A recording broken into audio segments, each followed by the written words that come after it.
कोरेगाव तालुक्यातील रहमतपूर नगर परिषदेच्या निवडणूक प्रचारानिमित्त नहरवाडी येथे आयोजित जाहीर सभेत आमदार मनोज घोरपडे यांनी भारतीय जनता पार्टीच्या लोकनियुक्त नगराध्यक्ष पदाच्या उमेदवार वैशाली निलेश माने यांच्यासह पॅनलमधील सर्व उमेदवारांच्या पाठीशी ताकदीने उभे राहा असे आवाहन मतदारांना केले। तसेच मी आमदार झाल्यापासून एका वर्षात 21 जनता दरबार घेतले। एका जनता दरबारात 250 ते 350 लोकांचे प्रश्न सोडवले। 5 वर्षात 100 जनता दरबार घेणार असून 25,000 लोकांचे प्रश्न सोडवणार आहे। मात्र यापूर्वीच्या बिनकामाच्या नेतृत्वाला 25 वर्षात 25,000 लोकांचे प्रश्न सोडवता आले नाहीत। अशा शब्दात आमदार मनोज घोरपडे यांनी माजी आमदार बाळासाहेब पाटील यांचे नाव न घेता टीकास्त्र सोडले। यावेळी भाजपा नेत्या चित्रलेखा माने कदम, ज्येष्ठ नेते संपतदादा माने, युवा नेते निलेश माने, नगराध्यक्ष पदाच्या उमेदवार वैशाली माने, माजी नगरसेवक रघुनाथ ढाणे, अनिल गायकवाड, किरण भोसले, रणजित माने आदी मान्यवर उपस्थित होते। नहरवाडी येथे प्रभाग क्रमांक 8 व प्रभाग क्रमांक 9 ह्या दोन्ही प्रभागातील भारतीय जनता पार्टीचे 4 उमेदवार रणजित माने, लोहार मॅडम, युवराजदादा कदम आणि गुरु मॅडम अशी 4 उमेदवारांच्या प्रचारार्थ कोपरा सभेसाठी उपस्थित कराड उत्तर विधानसभा मतदारसंघाचे लाडके दमदार आमदार आदरणीय श्री मनोज घोरपडे तसेच भारतीय जनता पार्टी महिला प्रदेश उपाध्यक्षा व आपल्या पार्टीच्या अध्यक्षा आदरणीय श्री चित्रलेखा माने कदम ताई साहेब उपस्थित व्यासपीठावर सर्व आदरणीय श्री संपतराव माने दादा, रघुनाथ ढाणे आबा, किरण भोसले, आमचे मित्र रणजित दादा आणि सर्व व्यासपीठ 2025च्या होऊ घातलेल्या निवडणुकीच्या अनुषंगाने ही कोपरा बैठक आयोजित केलेली आहे। आपल्याला सर्वांना 2016ची नगरपालिकेची निवडणूक आठवत असेल। 2016ला आपण ह्या विभागातनं, या प्रभागातनं अनिल गायकवाड आणि सुतार मॅडम हे 2 प्रतिनिधित्व इथं निवडून पाठवले होते। 2016 ते 21च्या कार्यकाळामध्ये अनिल गायकवाड आणि सुतार मॅडम दोघेही ह्या प्रभागामध्ये काम करण्यासाठी किंवा जास्तीत जास्त कामं व्हावीत म्हणून सतत सभागृहामध्ये पाठपुरावा करायचे। मला आठवतंय अनिल अशी कुठलीच मीटिंग सोडत नव्हता। 3-4 महिन्यात एखादी जीबीची मीटिंग व्हायची आणि प्रत्येक जीबीच्या मीटिंगला अनिल गायकवाडचा अगदी हट्टासाना आग्रह असायचा की माझ्या गावामध्ये गटराची व्यवस्थापन नाही, माझ्या गावामध्ये कॉन्क्रीट बोळ करण्याची गरज आहे, माझ्या गावामध्ये पिण्याची पाण्याची नीट व्यवस्था होत नाही, माझ्या गावामध्ये स्वतंत्र पाण्याची टाकी असली पाहिजे। अनेक मागण्या सातत्याने सभागृहामध्ये ह्या विभागाचा प्रतिनिधी म्हणून अनिल गायकवाड या सभागृहाचा प्रतिनिधी म्हणून सातत्याने मागण्या करायचा। पण नेहमी त्याला एक अडचण असायची, त्याला असायची अडचण तीच आमची सगळ्यांची अडचण असायची। सभागृहामध्ये आम्ही कोणतंही काम मांडलं, कोणतंही काम मागितलं, तुम्हाला कोणाला आठवतं का बघा, मागच्या 5 वर्षाच्या काळामध्ये एक सिंगल काम अनिलला किंवा सुतार मॅडमला या विभागामध्ये ह्या असणाऱ्या सत्ताधाऱ्यांनी मिळवून दिलं नाही किंवा मिळवून दिलं नाही। मग त्यांनी असा कधी विचार केला नाही की नहरवाडीमध्ये बाबा ठीक आहे, राजकारणापुरतं असतं, 4-8 दिवस राजकारण, निवडणुकीच्या आधी 4 दिवस, निवडणुकीनंतर 4 दिवस, नंतर ते सगळं विसरून ही जनता, हा प्रभाग, ह्या सगळ्यांना आपण न्याय दिला पाहिजे अशा भूमिकेतून त्यावेळेला त्यांनी विचार करणं अपेक्षित होतं। तसं कधी त्यांनी केलं नाही। 12 महिने 24/7 सतत त्यांच्या डोक्यामध्ये राजकारण घुमत असतं। म्हणजे ह्या विभागातून 2 उमेदवार निवडून आले होते, पण ते सत्ताधाऱ्यांच्या विरोधी बाकड्यावर बसणारे उमेदवार होते। म्हणूनच फक्त या नहरवाडीवर अन्याय करण्याचं काम 5 वर्ष त्यांनी पाप केलं। तीच लोक पुन्हा तुमच्या दारामध्ये मत मागायला येणार आहेत, तरी तुम्ही त्या सगळ्यांना त्या 5 वर्षाचा हिशोब विचारा की बाबा रे 5 वर्ष तुम्ही सत्तेत होता, 5 वर्ष आमच्या शहरातले आमच्या गावातली 2 माणसं तिथं प्रतिनिधित्व करत होते। त्या 5 वर्षाच्या काळामध्ये तुम्ही नहरवाडीला काय दिलं हे तुम्ही एकदा ठासून विचारा। कारण नंतरच्या 2.5 वर्षाचा काळ, आमचा कार्यकाळ संपला 21ला आणि 2.5-3 वर्ष आपल्याला प्रशासकाचा कार्यकाळ सापडला। त्या प्रशासकाच्या कार्यकाळामध्ये मला आठवतंय अनिलनी आणि सुतार मॅडमनी जी कामं सांगितली होती सभागृहामध्ये ती सगळी कामं पूर्तता करण्याचं काम ह्या भारतीय जनता पार्टीच्या सरकारनं आणि आमदार जयकुमार गोरे आणि आमदार मनोजदादा घोरपडे, आदरणीय चित्रले कमाले कदम ताईसाहेब यांच्या माध्यमातून ही सगळी कामं जी सभागृहामध्ये 5 वर्ष मांडत होती ती एकूण एक काम झालेलं आहे. अमृत 2 सारखी योजना, ह्या नेरवाडीसाठी स्वतंत्र पिण्याची पाण्याची टाकी बांधणे व जुनी पाईपलाईन बदलून नवी पाईपलाईन करणे, त्यासाठी नुसत्या नेरवाडीसाठी 3.25 कोटी रुपये त्या अमृत 2 मधून तरतूद झालेले ते काम झालेलं आहे. मग तुमच्या गावामध्ये सगळ्यांच्या पाईप नवीन टाकण्यात आलेले आहे का? नवीन पाण्या टाक्या झालेत का? आता याच योजनेसाठी पिण्याच्या पाण्याची टाकीची जागाचा एक विषय होता. याच गावातल्या आपल्याच गावातल्या एका लोकांनी, एका व्यक्तीने पिण्याच्या पाण्याच्या टाकीला 100% जागा दान देण्याचा एक, तुम्ही सगळ्यांनी तो व्हिडिओ बघितला होता का की आम्ही जागा ही 100% दान देतो म्हणून? आठवतो का तुम्हाला तो व्हिडिओ? त्याच माणसाने परत ती जागा देण्याला नकार दिला आणि म्हणून ते पाण्याचं काम, टाकीचं काम थांबलं इतके दिवस. आता त्याच अनिल आबासाहेब गायकवाडनी त्याच्या मालकीची असणारी 2-2.5 गुंठ जागा नगरपालिकेला 100% दान द्यायचा निर्णय घेतलाय आणि त्या तो जो जागा देतो त्याच जागेवरती टाकी होणार. म्हणजे माणसं 24 तास ही डोक्यात राजकारण ठेवून वागणारी समोरची माणसं आहेत. मला कोणाचं नाव घ्यायचं नाही, पण तुमच्या समोर येणारा प्रत्येक माणसाला, जो नेता, जो कार्यकर्ता तुमच्या दारात येतोय त्याला तुम्ही 100% विचारा की बाबा आम्ही इथं 2 प्रतिनिधी मागच्या 5 वर्षासाठी दिले होते, तुम्ही सत्तेत होता, तुम्ही सत्तेत असताना आम्ही सगळ्यांनी तुम्हाला मतदान केलं, भलं जिद्द कोण पराजित होतं, पण राजकारण विसरून गावच्या विकासासाठी तुम्ही का 5 वर्षात आम्हाला एकही काम दिलं नाही, का मदत केली नाही, हा तुम्हाला जा विचारायचा आहे. तुमच्या दारात येणाऱ्या प्रत्येक माणसाला तुम्ही त्याला जा विचारा की तुम्ही का 5 वर्ष मदत केली नाही. परत आज ही तुमच्या परत प्रसंग वेळ आलेली आहे की तुम्हाला पुन्हा दोन नव्हे तर 4 उमेदवार निवडून द्यायचे आहेत. मी आपल्या सर्वांना मनपूर्वक विनंती करतो की 2 तारखेला होऊ घातलेल्या निवडणुकीमध्ये आपल्याला प्रत्येक मतदाराला 3 मतदान द्यायचं आहे. आपण मशीनवर असणारे कमळाची, मशीन समोर असणाऱ्या कमळाच्या चिन्हासमोरील बटन दाबून भारतीय जनता पार्टीच्या प्रत्येक 3 उमेदवाराला मतदान देऊन ह्या भारतीय जनता पार्टीला सहकार्य करायचं आहे. आतापर्यंत आपल्या विभागामध्ये प्रशासकीय काळामध्ये सुमारे 23 कामं झालेत. जी काही कामं उरली असतील ती पहिल्या 2.5-3 वर्षामध्येच करण्याचा आमचा मानस असेल. इव्हन नेरवाडी आणि जाधव वस्तीला जोडणारा जो 5.5-6 कोटी रुपयाचा पूल आपण गेली 3-4 वर्ष ऐकतोय की नाबार्डमधनं त्याचं मंजुरी झाली, तो पूल आज होणार आहे, एस्टिमेट झालंय, उद्या होणार आहे. ते सुद्धा काम आमदार मनोजदादा घोरपडेंच्या माध्यमातून येणाऱ्या 3.5-4 वर्षामध्ये आपल्याला पूर्ण झालेलं दिसेल, ह्याची मी तुम्हाला खात्री देतो. कारण ज्या माणसाला कामाचा व्यासंग आहे, काम सांगावं लागत नाही, तो येणाऱ्या मार्चच्या बजेटमध्येच त्या मदत पुलाचं मी काम पूर्ण करून देतो. आता ज्या माणसाला कामाचाच व्यासंग आहे, म्हणजे तुम्ही आम्ही काम सांगण्याची गरज नसते, तो माणूस सहज फिरता काम शोधत असतो डोळ्यानं. म्हणजे काही रहिमतपूरचे आमचे नेते मंडळी म्हणतायत की आमदार गल्लोगल्ली फिरतायत, आमदारांना निवडणुकीमध्ये दारोदारी जावं लागतंय, घर टू घर करतात. अरे बाबांनो, माझी तुम्हाला सगळ्यांना एक विनंती आहे, हा लोकांची कळकळ जाणणारा माणूस आहे. ह्या माणसाने एकच विचार केला की ही सगळी लोक माझ्या निवडणुकीमध्ये घर टू घर फिरत होती, आज त्यांच्यावर वेळ आहे तर त्यांचा मला परतावा करायचा आहे. मी त्यांच्यासाठी घरच्या घर फिरीन आणि त्यांच्यासाठी मत मागीन. आम्हाला दिलेलं मत हे फक्त आम्हाला नसेल, ते आमच्यावर ते त्यांना बनवत असेल.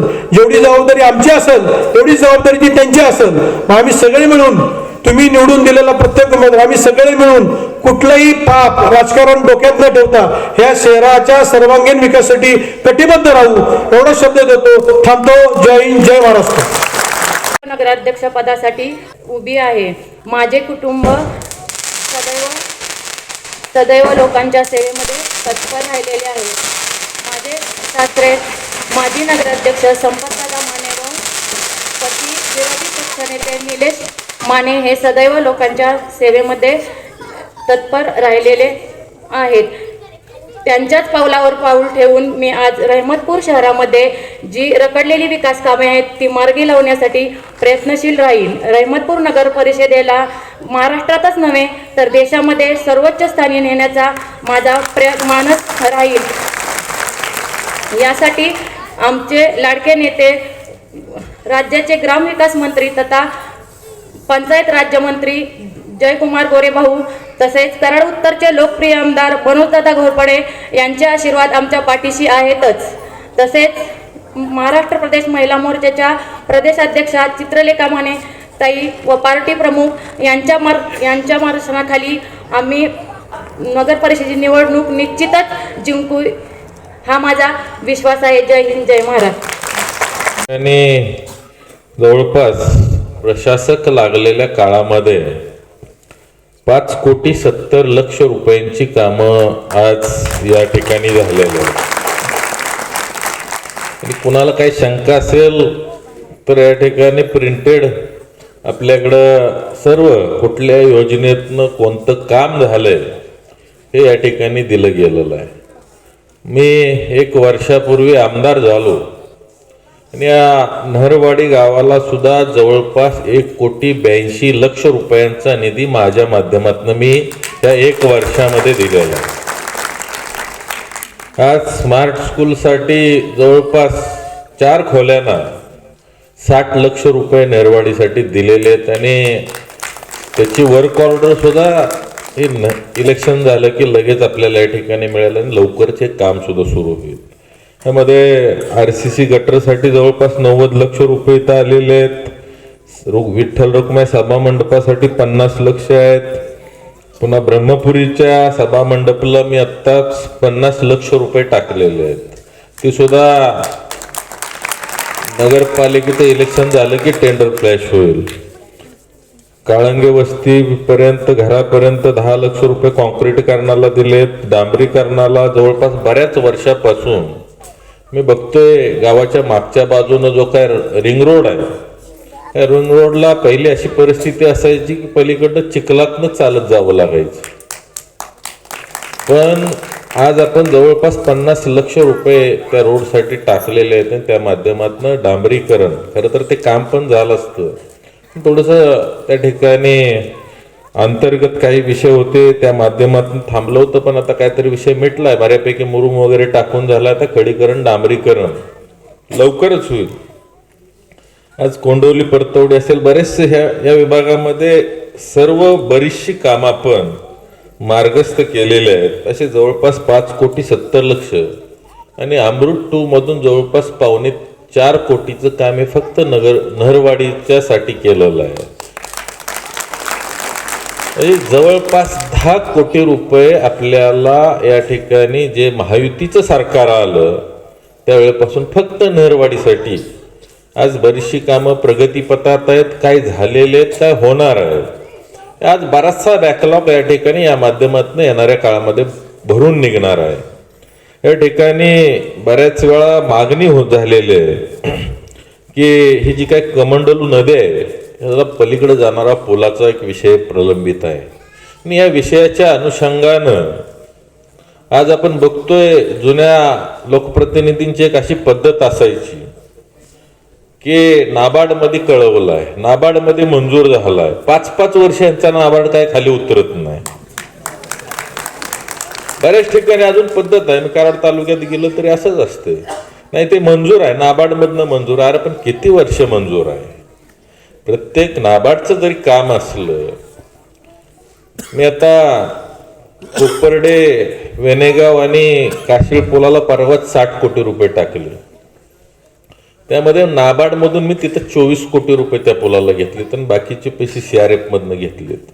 मी परवा दिवशी या ठिकाणी पत्र दिलं. आता त्याचं सॉइल टेस्टिंग सुरू झालंय आणि ही आचारसंहिता संपली. जर आता पुढे लगेच झडपीची नाही लागली तर त्याचं टेंडर फ्लॅश करतोय. हा किती दिवसाचा पिरियड आहे. हार्डली 15 ते 1 महिना जास्तीत जास्त. पण ह्यांचा नाबार्ड 5-5 वर्ष चालतो. म्हणजे ही अशी परिस्थिती आहे. आणि खरं तर एवढ्या कोण खोलात जात नाही. त्यामुळे ह्याने आजपर्यंत किती पण थापा मारल्या तरी चालत होत्या. 5 लाख 10 लाख रुपयेसाठी गावानं 10 गाड्या भरायच्या. तिथं जायचं 10 लाख मिळायची. इथं आल्यावर किमान 1 तरी बोकाड. जास्त माणसं असली तर 2. आता जर आपण बघितलं मला परवा दिवशीच एका कार्यक्रमामध्ये म्हटले की अहो तुम्ही एका वर्षात 760 कोटी रुपये आणले आणि त्यानंतर आता आणखी मी 40 म्हणजे जवळपास 800 कोटी रुपयेचा आकडा दादा आपण आता रीच केला आहे. हे 800 कोटीचं भागिले 10 केलं तर म्हणले किती बोकडं लागली असती. म्हणजे एवढे खरं तर त्या बोकडांचं जीव वाचलं तुमच्या माध्यमातून, त्यामुळे त्याबद्दल सुद्धा मला धन्यवाद दिले. हे अशा पद्धतीनं जुनी जी काय पद्धत आहे, आणि आता म्हणतात की जुने आमदार इकडे येत नव्हते. अरे त्यांची काम करण्याचं स्पीडच ते होतं. माझं स्पीड आणि ती स्पीड कुठंच मॅच होणार नाही. तर आता आपण 9:30 वाजले जवळपास. इथं बसलेल्या कोणाला मी इथं प्रचाराला आलोय म्हणून कुणाला काय अडचण असली तर तुम्ही सांगा मला की बाबा तुम्ही नाही आलं पाहिजे, असं कोण असलं तर हात वर करा की बाबा आमदारांना नगरपालिकेच्या प्रचाराला यायचं नसतं. आता शिवेंद्र बाबा मंत्री आहेत तरी साताऱ्यात फिरतायत, प्रचार करतायत. इथं जे माझे आमदार होते ते आता कराडमध्ये कसं तरी त्यासनी कुठं तरी जुळणी होऊन उमेदवार मिळाले, त्यामुळे आता ते पण तिथं फिरायला लागले. पण असं काय रहमतपूरचा विषय आहे की या ठिकाणी आमदारांनी याचं नसतं, घटनेत बिटनेत तसं काय लिहिलेलं असतं तर मी अजिबात इकडं आलो नसतो. मी आलो तर या ठिकाणी लोकांच्या मध्ये जातोय, लोकांशी संवाद साधतोय, त्यांच्या अडचणी ऐकतोय आणि बरेचसे विषय मी तिथनंच फोन लावतो मिटवत असतो. माझ्याकडे मगाशी रहमतपूरमध्येच आम्ही बसलो होतो आणि त्या ठिकाणी 2 मुलं जायगावची आली आणि त्याला तर पोलीस भरतीसाठी SABCचा दाखला पाहिजे होता आणि उद्या शेवटची मुदत आहे. माझी ती ताई म्हटली की माझं आता ही शेवट, माझं एज संपत आलेलं आहे, मला जर नाही दाखला मिळाला तर मला उद्या काही परीक्षेला बसता येणार नाही, परीक्षा देता येणार नाही. मी तिच्या समोरूनच फोन केला प्रांतानं आणि माझ्या फोनमध्ये बघा व्हॉट्सअपला मी पाठवलंय, 5व्या मिनिटात त्यांचा मेसेज आला. दिवसाला याचं का नाही, लग्नाला याचं का नाही, आणि अजून आमचा बॉस जन्मायचे आहे, त्यामुळे ह्याने आम्हाला सांगायचं नाही. हा पहिला विषय झाला. आज विकासाच्या बाबतीत बोलायचं झालं तर या ठिकाणी फार मोठ्या प्रमाणावर या ठिकाणी आपण निधी आणला. त्यामध्ये आदरणीय जयकुमार गोरे भाऊ असतील, निधी येताना सुद्धा असा येत नसतो. आज या ठिकाणी या विभागाचं नेतृत्व केलेले आमचे मित्र अनिल गायकवाड यांनी सुद्धा पाठपुरावा केला, निलेश दादानं पाठपुरावा केला. आज त्या माध्यमातून निधी आला. आज आम्हाला ताईंनी सांगितलं, दादानी सांगितलं, जी सांगितली ती कामं आम्ही लगेच त्या ठिकाणी घेतली. आज येणारं अधिवेशन मार्चचं अधिवेशन आहे. मी ह्याच अधिवेशनात म्हणलं असतं मी पैसे देतो, पण ह्या वेळेला एखाद्या वेळेला ते आचारसंहितेत अधिवेशन होईल, नवीन काय कामं होतील असं सांगता येत नाही. त्यामुळे मार्चचं अधिवेशन हे बजेटचं अधिवेशन आहे. मी आपल्याला या ठिकाणी शब्द देतो, आमचे हे 5 उमेदवार आपल्याशी संबंधित आहेत. ह्या 5 उमेदवारांना तुम्ही 50% जास्त मतं द्या. तुमचं मी मार्चच्या अधिवेशनामध्ये मग त्याला 7 कोटी लागू दे, 5 कोटी लागू दे, नाहीतर 10 कोटी लागू देत. एका पुलाला मी 60 कोटी देतोय. त्या पुलाला देणं मला काय फार अवघड विषय नाही. आता आपल्या राज्याचे बांधकाम मंत्री सातारचे शिवेंद्र बाबाच आहेत, पण मी इथं पण थांबत नाही. मी पाक नितीन गडकरीच्या पर्यंत जातो. उंबरेच्या पुलाला मी 125 कोटी रुपये आणलेत 1 वर्षात. नगरपालिकेमध्ये सुद्धा भारतीय जनता पार्टीचा नगराध्यक्ष आणि सर्वच्या सर्व नगरसेवक या ठिकाणी निवडून आले. आज या ठिकाणी अजून आमचे दादा नगरसेवक व्हायचे आहेत, तरी त्यांचं लगेच मला सांगितलं त्यांनी सिटी सर्वेचा विषय घ्या. मी तुम्हाला सांगतो, जास्त नाही 2 ते 2.5 महिन्यामध्ये आपल्याला आपली प्रॉपर्टी कार्ड देण्याची जबाबदारी माझी.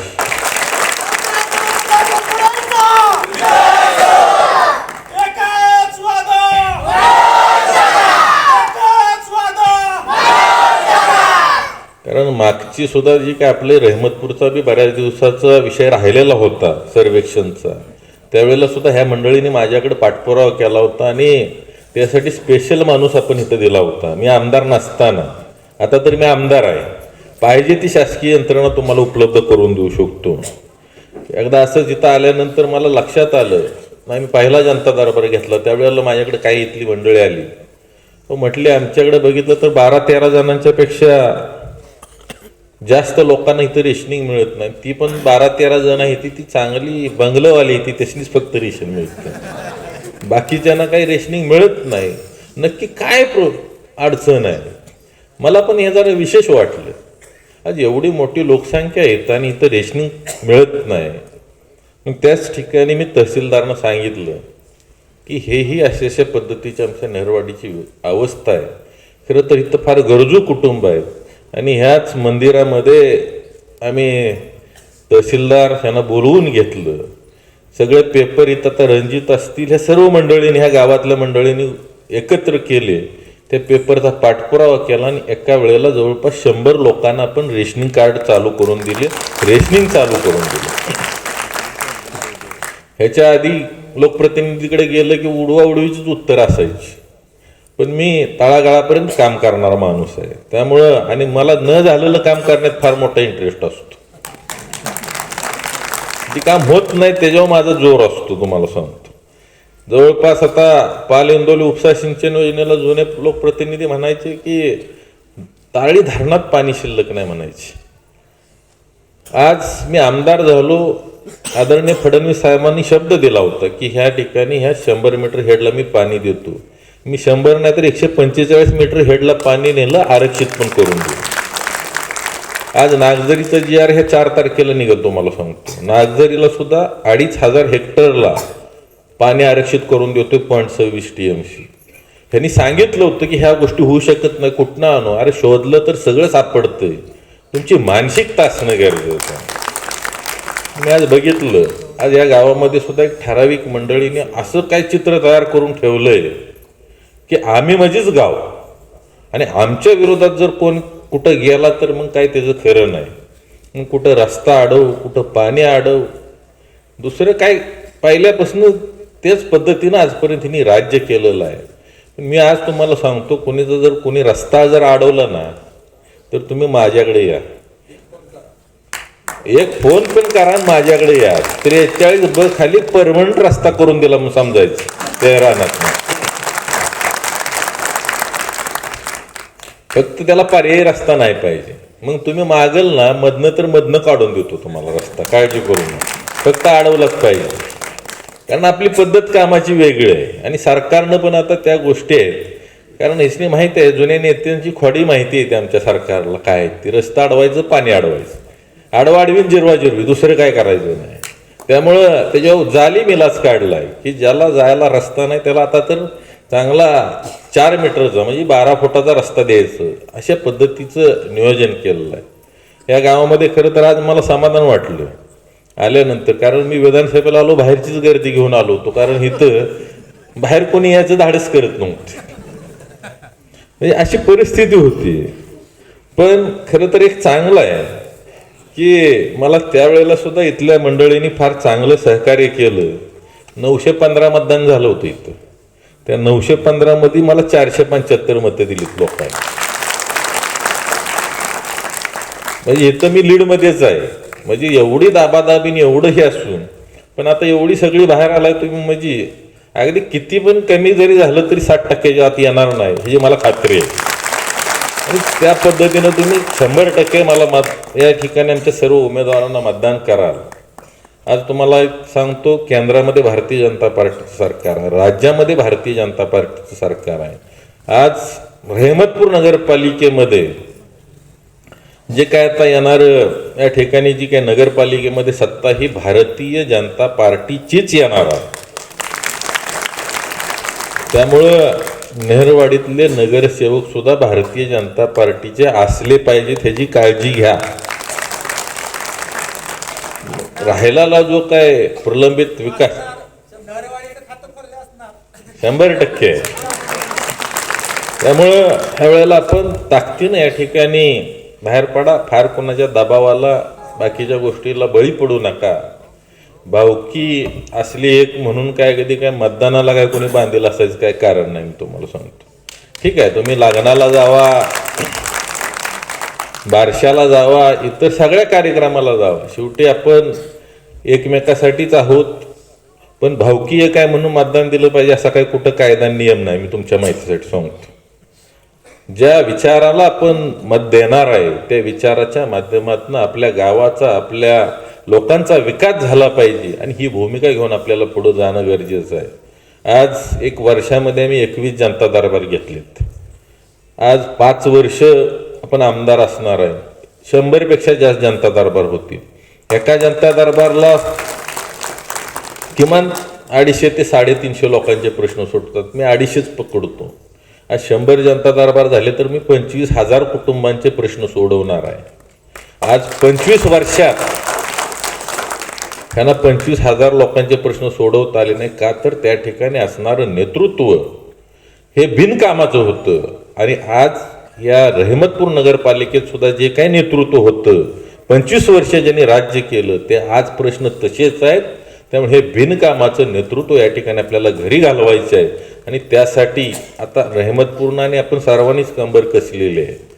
नाहीतर असं इथं आल्यानंतर एवढी गर्दीने, एवढं पदयात्रा, एवढी सभा, खरं तर एवढी थंडी वाजते. मला सुद्धा असं वाटतंय की तुम्हाला जास्त त्रास न देणं चांगलं, पण नेरवाडीत बोलणं गरजेचं आहे. नाहीतर परत घोटाळा व्हायचा. तर ते घोटाळा नाही झाला पाहिजे ह्याच्यासाठी बोलणं फार गरजेचं आहे. त्यामुळं आज आपण खरं तर एवढ्या थंडीत सुद्धा सर्वजण उपस्थित राहिलेला आहे. आज या गावाचा सगळ्यात महत्त्वाचा प्रश्न आहे पानंद रस्त्याचा.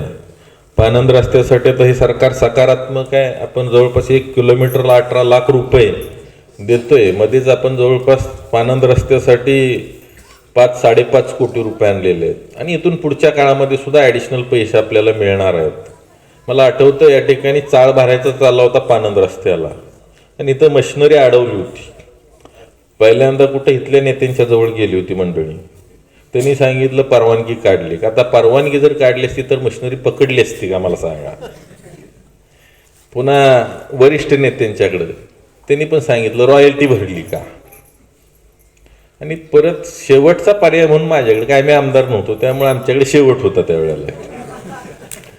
मग मला फोन आल्यानंतर संबंधित तिथं पलीकडनं सर्कल आले होते, कामेरी, अंगापूर, ते तलाठी सर्कल, आणि ती आम्ही यंत्रणा घेऊन जाणार आहे म्हणत होते. मग तिथनंच पहिल्यांदा तहसीलदारनं फोन केला आणि ह्यांना सांगितलं तुमचा फोन चालू असू दे. स्पीकरवर फोन लावला आणि त्यांना सांगितलं तर तिथं मशिनरीला जर तुम्ही हात लावला तर मी आहे तुम्ही आहे. हा पहिला विषय. एक तर लोक स्वतःच्या लोकवर्गणीतनं या ठिकाणी रस्ते करतायत आणि तुम्ही एवढे मोठे ढीग आहेत की ते त्यावेळेला त्या कॉन्ट्रॅक्टरनं, त्या वाळूवाल्यांनी पसरून द्यायला पाहिजे होते. ते पसरलेले नाहीत. आम्ही सिंगल नेतोय, तुमची काय अडचण आहे. त्या ठिकाणी मग तहसीलदारने सांगितलं माझी काहीच अडचण नाही, तुमचं सरकार आहे त्यामुळे आम्हाला ऐकलं पाहिजे. आणि त्या ठिकाणी त्याने सांगितलं की ह्यांचं जोपर्यंत सगळं भरायचं होत नाही तोपर्यंत तिकडे फिरकायचं नाही. आम्ही आमदार नव्हतो त्यावेळी ही परिस्थिती होती. आज तर आपण आमदार आहे. या ठिकाणी जी काय पानंद रस्त्याचे विषय आहे आणि ऑलरेडी मी आता मशीन पण दिलंय, चालू पण झालंय रहमतपूर विभागामध्ये मुर्मीकरणासाठी. हा तिथं आपण जवळपास एक पोकल्यान, त्याला लागणारे 3-4 टिप्पर जी लागते ती यंत्रणा, आणि मुरुम पण तुम्ही फक्त दाखवायचं आमचा आम्ही उचलतो. 1 रुपया डिझेलला द्यायचा नाही, बाकीचं काय करायचं नाही. आणि फक्त इथंच नाही तर अख्ख्या मतदारसंघात 7 ठिकाणी एका वेळेला कामं चालू आहेत. पण माणसं काय करतात, एका गावात गेले की महिना मशीन सोडत नाहीत. त्यामुळं आज ना उद्या येणाऱ्या काळामध्ये आपले सर्वच्या सर्व कॅनॉलचे रस्ते असतील, पानंद रस्ते असतील, आमची भूमिकाच आहे. या ठिकाणी कृष्णा खोऱ्याची मशिनरी मी वापरतो बघा, रेटून अजिबात बाकीचा काही विषय नाही. आणि सगळ्यांचे रस्ते करून देणार आहे. ज्या वेळेला एक आमदार बदलला की एवढं मोठ्या प्रमाणात या ठिकाणी तुम्हाला बदल घडतोय. आज तुम्ही रहमतपूर नगरपालिकेचा नगराध्यक्ष बदला 100% येणाऱ्या काळामध्ये 5 वर्षानंतर. मी आजच सांगितलं सगळ्यांना, उद्या ह्या नहरवाडीच्या प्रभागाचं सुद्धा व्हिडिओ शूटिंग केलं जाणार आहे. ज्या दिवशी आमच्याकडे सत्ता येईल त्या दिवशी. आणि 5 वर्षानंतर ह्याचा लेखाजोखा या ठिकाणी किती काम झालं हे सुद्धा आपल्याला पुन्हा व्हिडिओ शूटिंग करून तुम्हालाच दाखवायचे आहे. मग त्या नगरसेवकाचा सगळा हिशेब आपल्याकडे असेल. कोणी म्हणायचं ना ही मी केलं, ही नव्हतं, ही करणार आहे. केलेलं या ठिकाणी 5 वर्षामध्ये दाखवू का, तर आपल्याकडे केंद्रामध्ये राज्यामध्ये आपली सत्ता आहे आणि रहमतपूर नगरपालिकेत सुद्धा आपली सत्ता असणार आहे. मला जरा मग अशी एक फोन आला, म्हटले जरा आता काय सभा पुन्हा आहे नाही काय माहीत नाही, पण जरा काल बरेचसं काय काय काय तुमच्या सगळ्यांच्या म्हणले बोलणं झालेलं आहे. काही मंडळी त्यांच्या बरोबर होती त्यावेळेला आदरणीय, मग त्यांना कोण सचिन बेलागडे असतील, आदरणीय त्यांच्याबरोबर असणारे किरण ताते असतील, ही सगळी आदरणीय होती त्यावेळेला. पण ज्या दिवशी ह्यांनी त्यांना सोडलं त्या दिवशी ह्यांची चिनपाट झाली. म्हणजे अरे काय तुमची नीतिमत्ता आहे. तुमच्याबरोबर होती त्यावेळेला ती नेते होते, आदरणीय होते, आणि तुमच्यापासनं बाजूला तुमचे नाहीत विचार पडले. 25 वर्ष तुमचं तेच ऐकून कंटाळली ती पण मंडळी. त्यांना सुद्धा लक्षात आलं की आपण जर बदल केला तर काहीतरी चांगलं घडेल, आणि समाजाच्या हिताच्या दृष्टिकोनातून त्यांनी बदलाच्या दिशेनं भारतीय जनता पार्टीमध्ये प्रवेश केला. की हसनी एवढं काय त्याचा राग आला की चिनपाटाव आले की चिनपाटाव. पण चिनपाट काय असतात ते या ठिकाणी त्यांना समजेल की आपण एखाद्या माणसावर अशा पद्धतीनं चुकीचं ज्या वेळेला बोलतो, असे शब्द कधी येतात तर ज्या वेळेला आपल्या पायाखालची वाळू सरकते तर समोर पराभव दिसू लागतो, त्यावेळेला माणूस अशा पद्धतीनं, आपण पण ती सायकोलॉजी लक्षात घेतली पाहिजे. दादा आता लय त्यांच्याकडे लय लक्ष न देता दुर्लक्ष केलं पाहिजे असं मला वाटतंय. अजून 2 दिवसात बरंचसं तोंड जाईल, तोंड सुटेल, पण आम्ही कधीही कोणाला अजिबात वाईट बोलणार नाही. पण मतदार त्याचा हिशेब 100% या ठिकाणी केल्याशिवाय राहणार नाहीत की मला खात्री आहे. खरं तर रेल्वेच्या कामामुळं आपला जो काही रस्ता होता तो आता खराब झालेला आहे. मी आज जर इकडं मला सांगा प्रचाराला आलो नसतं तर मला कळलं असतं का तो रस्ता खराब झाला आहे. ती आज मला ते लक्षात येतंय ना की बाबा ह्याला कुठंतरी बजेटमध्ये येणारे घेतला पाहिजे, नाहीतर पुन्हा ह्यांसनी इथून रहमतपूरला जायला 1.5 तास लागेल. त्यामुळं येणाऱ्या बजेटमध्ये आपलं हे सुद्धा काम 100% आम्ही घेऊ, जेणेकरून ही आमची जबाबदारी आहे. ह्या रस्ते असतील, लाईट असेल, पाणी असेल, ह्या गोष्टी देणं ही आमची जबाबदारी आहे. पाणी तर तुम्हाला मी देतोयच, ड्रेनेजची व्यवस्था चांगल्या पद्धतीनं करून देतोय. जे काय राहिलेले अंतर्गत जे कॉन्क्रिटीकरण असेल, जे काय राहिलेली कामं असतील, स्मार्ट स्कूलच्या माध्यमातून तर चांगल्या पद्धतीच्या डिजिटल रूम आपण करून देणार आहे की त्या माध्यमातून ह्या मुलांना चांगल्या पद्धतीचं शिक्षण मिळणं गरजेचं आहे. खरं तर दादा सासूर याला आपले त्या ठिकाणी स्मार्ट स्कूल दिलं होतं. जागेचा प्रॉब्लेम आला, समजलं की पहिला मी इथं कोणाला विचारलं सुद्धा नाही की नेहरवाडीला चांगली शाळेची इमारत दिली पाहिजे. का तर मी मतदानाच्या वेळेला इथं आलो होतो आणि इथं गरज आहे, आणि या ठिकाणी लोकसंख्या, या लोकांना या ठिकाणी इथं सोय झाली पाहिजे या दृष्टिकोनातून न विचारता कोणाला सुद्धा फोन केला नव्हता की इथं बाबा शाळेची इमारत देऊ का म्हणून. का तर हे अधिकार आमदारांना आहेत. आज प्रत्येक जे काही या ठिकाणी त्यांच्या केंद्र शाळा आहेत, त्या प्रत्येक केंद्र शाळेतली कोणती शाळा घ्यायची ह्याचा अधिकार आमदारांना दिले, त्यांनी सुचवायची ती शाळा घेतली जाते. त्यामुळे आम्ही पहिल्यांदा नेहरवाडी सुचवली. म्हणजे आमचं विकासाकडे लक्ष आहे. लोक यावं, मागावं, मग आपण द्यावं ही आमच्याकडे पद्धत नाही. पण आजपर्यंतची सवय लागली होती की 10 एलपाट मारायला लावायचं, त्यावेळेला काम द्यायचं, म्हणजे त्या माणसाला त्याची व्हॅल्यू वाटली पाहिजे. पण आमच्याकडे ती पद्धत नाही. आम्ही कोटीमध्ये पैसे आणतो, लाखातला हिशेबच करत नाही. त्यामुळं येणाऱ्या काळामध्ये जे काय आपलं प्रलंबित सगळे जे काही विषय असतील हे 100% आपण लवकरात लवकर या ठिकाणी पूर्ण करू, आणि त्या माध्यमातनं जे राहिलेला काही विकासात्मक जो आपला अजेंडा आहे त्यामध्ये चांगल्या पद्धतीनं आपण यामध्ये नियोजन करून आपल्या जे काही विकास कामामध्ये जे काय राहिलेल्या अडचणी आहेत त्या 100% पूर्ण करू असं आपल्याला अभिवचन देतो. खरं तर फार उशीर झालेला आहे आणि आपल्या असल्या थंडीत सुद्धा आपण एवढा वेळ या ठिकाणी बसलेला आहे. खरं तर मला सुद्धा ते बरं वाटतं ना, पण हे बोलणं पण फार गरजेचं होतं, कारण मतदानाला आता 2च दिवस राहिलेले आहेत आणि चर्चा झाली पाहिजे, विचारविनिमय झाला पाहिजे, लोकांना आपलं व्हिजन समजलं पाहिजे. आणि ह्या जर गोष्टी नाहीत समजल्या, आणि आपण तर 1 वर्षामध्ये करून दाखवलं, आता बरेचसं काय बोलण्यासारखं आहे, पण आता इथं आज बोलून त्याचा उपयोग नाही, का तर वेळ कमी आहे. पण नंतर ज्या दिवशी इथं विजय सभा आम्ही घेऊ, त्या सभेमध्ये विस्तृत आपण या ठिकाणी आपल्याला मार्गदर्शन करू. पुन्हा एकदा आपण एकच लक्षात ठेवायचे की आज नेरवाडीला 2 प्रभागामध्ये असल्यामुळं तुमच्याकडे 4 या ठिकाणी नगरसेवक असणार आहे. त्यामुळे तुमची सेवा फार चांगल्या पद्धतीनं होणार आहे. त्यामुळं आपण फक्त कमळ कमळ कमळ अशा पद्धतीनं मतदान कराल अशी या ठिकाणी अपेक्षा व्यक्त करून थांबतो. जय हिंद, जय महाराष्ट्र.